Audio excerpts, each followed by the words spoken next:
Hey there, and welcome. So, you've seen them, right? These absolute giants just spinning away on a hillside or out at sea.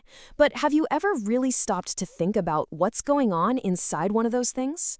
Well, today we're going to pull back the curtain and get into the incredible engineering that turns a simple gust of wind into the power lighting up your home right now. Yeah, that's really the million-dollar question, isn't it? From way out on the highway, they look so simple, almost peaceful. But up close, it's this amazing mix of aerodynamics, heavy-duty mechanics, and some pretty sophisticated electrical engineering. So let's get into it. We're going to break down exactly how it works. All right, let's look at the big picture. You can think of the whole thing as a four-step journey. It's this really elegant, non-stop process that takes the raw, invisible power of the wind and transforms it into the clean, reliable electricity that ends up at your wall socket. So let's walk through it. Step one, aerodynamic capture. The blades catch the wind's energy, and they won't even start moving until the wind hits a cut-in speed of about 10 kilometers per hour. Step two, mechanical transmission. That slow, powerful turn gets sent down a shaft. Step three, electrical generation. This is where a generator takes that spinning motion and turns it into electricity. And finally, step four, grid connection. That power gets cleaned up, converted to the right voltage, and sent out to the grid for all of us to use. Simple in theory, right? But the scale is just massive. Okay, time to get our hands dirty and pop the hood, so to speak. Let's zoom right in and see what's inside that sleek white tower. Because hidden in there is a total powerhouse of engineering, and every single part has a critical job to do. Right at the top, you've got this big box called the nacelle. Honestly, think of it as the command center. It's both the brains and the brawn of the whole operation.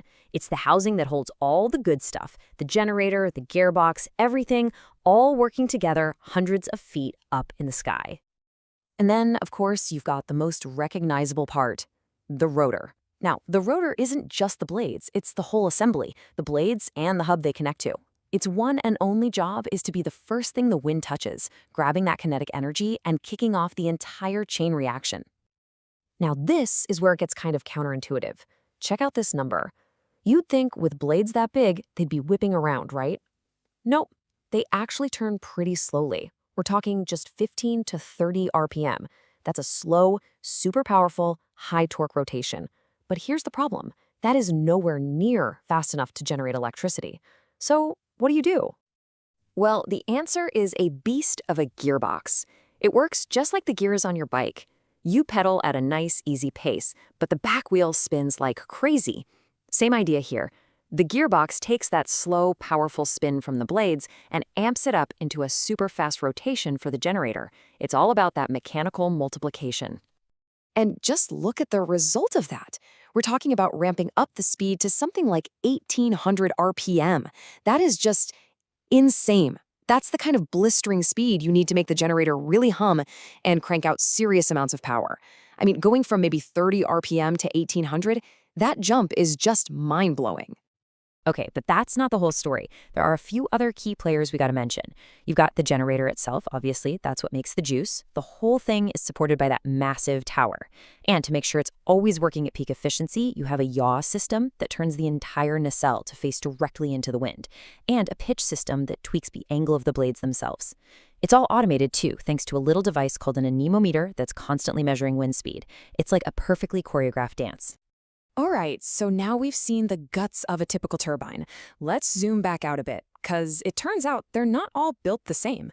There's a whole family of different designs out there, each one tailored for specific conditions and jobs. So the biggest split is between what we call horizontal axis and vertical axis turbines. The ones you picture in your head, the big propeller-style ones, those are horizontal axis wind turbines, or HAWTs. They're the most common for a reason. They're super efficient. But then you have vertical axis ones, or VAWTs. They look totally different, almost like an egg beater. They're not as common, but they have a cool trick. They work no matter which direction the wind is coming from. That makes them pretty useful for chaotic, windy places, like on top of a building in a city. Now, here's a real game changer in the industry: direct drive turbines. Remember that huge, complex gearbox we talked about? Well, this design just gets rid of it, throws it out completely. Instead, the rotor is connected directly to a specially designed generator. Why is this so huge? Well, fewer moving parts means fewer things to break. That equals way more reliability and a lot less maintenance, which is absolutely critical when your turbine is miles out at sea. And you can really see that evolution laid out here. We started with older, simpler systems that ran at a fixed speed. But now, we've got these incredibly smart, variable speed turbines. That Type 3, the DFIG, that's kind of the go-to workhorse for most modern onshore wind farms. But then you have Type 4, the PMSG. That's the cutting edge, often found in those direct drive systems we just mentioned. It gives you total control over the speed, which is exactly what you need to handle the insane and unpredictable winds you find offshore. Okay, so we've geeked out on the physics and the engineering, but who's actually building these things? Let's switch gears for a second and look at the titans of the industry, the companies that are literally building our wind-powered future. Really, the whole market is driven by just a handful of major players.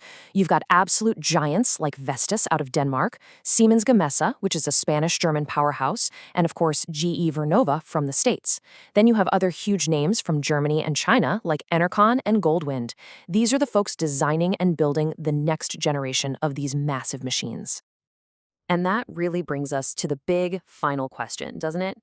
I mean, we've gone from these quaint little windmills to offshore monsters that are taller than skyscrapers.